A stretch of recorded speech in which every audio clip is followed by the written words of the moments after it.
I know what it takes. I'm motivated by a mix of emotion. Got my statement, and I'm reading it slow so I can understand it fully. Appreciate my standing, go out of this world and right on time.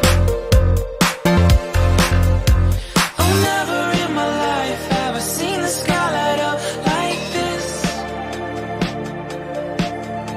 I'm far away from Earth and I wanna know if you exist.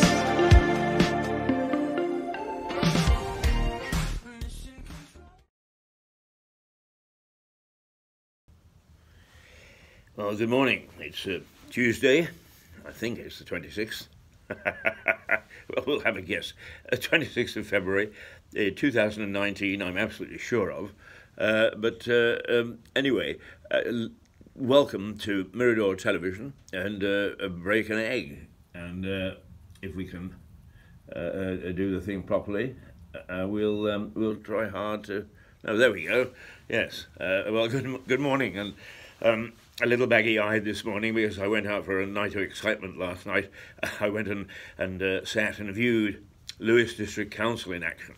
Now, I've been a particular critic of the council, so I went along with eyes open, ready to be impressed and to think that we were in good hands. Yesterday, as I was walking through Lewes, I bumped into an old friend, a former mayor and the councillor at both district and town level, a very intelligent man, a very pleasant man, and a man of wide political experience. And he said, I told him that I was going to the district council meeting, and he said, Keith, times have changed. He said, in my day, we were really feisty. We were really having a go at all sorts of things to try and get the very best out of our officials and out of the council activities. And he said, I'm glad I don't have any part in it anymore. He said, first of all, I would be afraid to open my mouth in case somebody accused me of being politically incorrect. And he said, what rubbish that is. But he said, the other thing is that the councillors now all want to be chummy with the executive. They keep on saying, we must be chummy with the executive, that is, the officials. And he said, we're supposed to be there to keep an eye on them. He said, no, everybody is matey.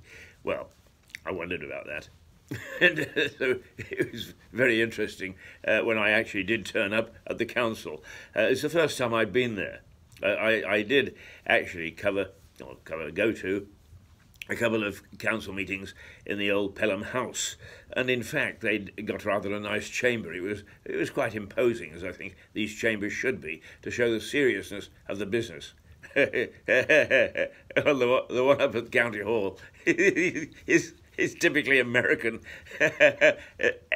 empty with modern furnishings. The only thing is that there is a coat of arms on an oak chair, at least it looked like an oak chair, where the chairman sat. The rest is just functional. There was no atmosphere, no feeling that here they were for serious purpose. And indeed, when I left at the end of the evening, I really still didn't have a feeling that they were there for serious purpose. But then again, environment isn't important to some people, is it? Well, it is to me, and some people have said let's modernise courtrooms. But the fact is, if you walk into a courtroom, you get the sense that you are there to get justice and that the law was there to listen and to impose a fair decision. And courtrooms should be like that, and so should council chambers. This one is so, dysfunctional. You expected the council to be dysfunctional. Well, I'm not going to make that sort of charge. That'd be naughty, wouldn't it? But anyway, it was packed. It was the last council meeting before the election, and so there were lots of councillors turned up. In fact, when the roll was called, there were apologies for just one. 2 or 3 wandered in a bit late, and 1 or 2 left early. I can't say I blame them either. It was difficult to distinguish between the executive, that is what they call, I think they call them the officers, and the councillors. But I think that's another mistake, because surely the executive should be there facing the councillors to answer questions as indeed they would, under sort of almost being interrogated. That's the job of the council. It is. I missed that bit. Anyway, they were all neatly stacked in rows so that the ruling party or the governing party or the largest party or whatever you want to call them were all together, and then the smaller independents were all together, and the Liberal Democrats were on the other side of the house all together. So it was a neat little package. When I got there, there were two people. Well, there was a clerk of some sort handing out agendas, and I deliberately didn't get the agenda because I'm not. This isn't our function. Really, is to look at things in detail. What we want to know is how the council is functioning, and that was why I went along to see how it functions. And so I deliberately didn't get an agenda to see if I could get a feel for what was going on from the spoken word. There were two other people. I didn't get a chance to say hello to them. I don't know whether they were media, whether they were observers, whether they were from a political party or whoever. And one more arrived after I got there. So there were four of us in what I would call the public gallery, which wasn't a public gallery at all. It was just four seats sitting on the fringe of the meeting. So a real atmosphere. Oh, real atmosphere. Anyway, the proceedings had just started when I got in 1 minute late. They were bang on time, I'll give them that. Better than the trains. But anyway, we got started, and I was first of all got quite interested to see whether my pals' assessment of how they treated the executive was correct, because one of the things that I've been consistently saying on this programme and on other programmes is somebody has to hold the executive to account. And if it's not the council, who should it be? And according to a Harvard review, it should be us. It should be the media. So I was interested to see whether, in fact, our councillors do hold the executive to account. First of all, at every opportunity, certainly the biggest party and one or two more, kept on slipping in what a superb job that the executive were doing. Oh, the officers were just great. Oh, they were terrific. Oh, excellent. And then somebody had the effrontery to stand up and say, well, the telephone system isn't working. Up leapt somebody and said, oh, don't worry, that's in hand. That's in hand. We're going to fix it soon. That's what they said 6 months ago in front of the scrutiny committee. It's going to be fixed soon. And it's been a year and a half or something where it hasn't been working. Well done. We know how efficient they are then, and we know how the council are going to hold them to effect. Now, the independents are quite interesting because there's Mr. Caitlin, who used to run the sweet shop on the high street in his wonderfully striped jacket. You can see him when he walks around town. He's very, very distinctive, and I would say distinguished. And he got up and gave a rousing complaint that the executive can decide all sorts of things, but it never gets through to the councillors. Well done, Stephen, because it never gets through to the public either. His talk about secretive. They're not telling you, they're not telling us. So whatever it is that they're doing. But anyway, you don't have to worry about them, Stephen or anybody else, because every time there's a vote, there were 2 or 3 motions from some of the independents and so on, and there were 2 people for. And then somebody pulled a string, and everybody stands up.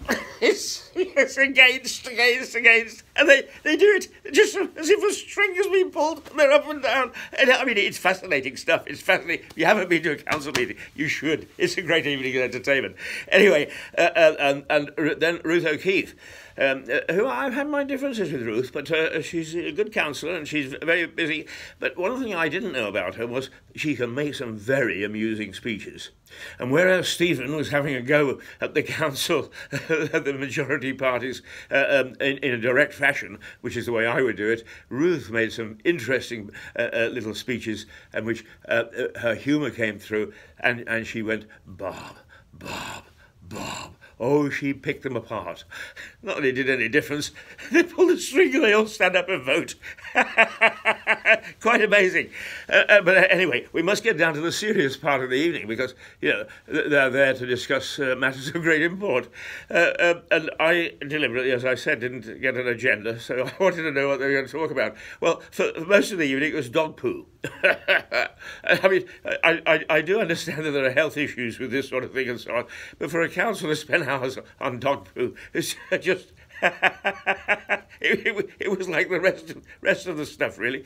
It's fascinating, absolutely fascinating. I didn't know that you could talk that long about dog poo. But anyway, we had a wonderful evening of listening to various views. But of course, the thing that they really enjoy is points of order. So we got points of order and who should say what. And one lady she wasn't shouted down, but she was told that she shouldn't have introduced that into the particular motion that she introduced it in. So that was a bit of light relief. But the fact of the matter is, the one thing that I was very interested in is, I know, you can read Lewis I, you can read the groups on Facebook, you can talk to people in the streets. There is complete and utter dissatisfaction with the way that the council is run.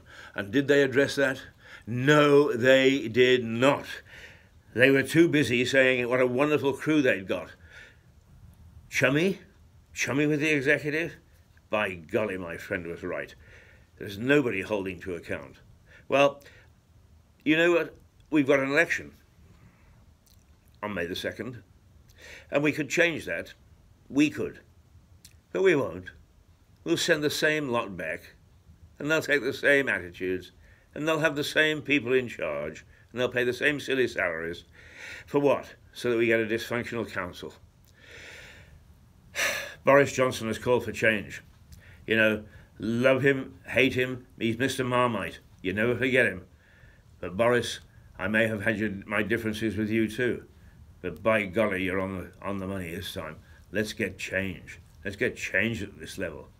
You know, it's rather nice to go and be entertained for an evening, because actually I walked past 2 or 3 pubs last night and there was nobody in there. It was the quietest night I've ever seen in Lewis. Nobody in the pubs. And in fact, I swelled. I went, after I left the council, I rushed for a beer and I swelled the ranks in the pub by double, by 100%. And so it was the only game in town. And what a game it was. I'm fascinated to have seen what happened. I'm fascinated to see how they behave. Now, in fairness, council meetings are council meetings. A lot of this stuff is done in the background. We undoubtedly, amongst all those people, have got some very hard-working councillors. But when they get together, boy, their performance is one that one would hope will improve. And if it doesn't, don't get swayed away by the fact that your councillor has got nice hair or pretty eyes, or a nice pair of legs for that matter. Don't take those things into consideration. Ask tough questions. And the one tough question that needs to be asked is, are you prepared to hold the executive, the officers, to account? Because it's not being done at the moment. And we are suffering from a council that at executive level is dysfunctional. Well, boy, am I going to get it in the neck. But never mind, I'm used to that. Were there any other things that I'm meant to... No, I think so. Never mind. Thank God there's an election.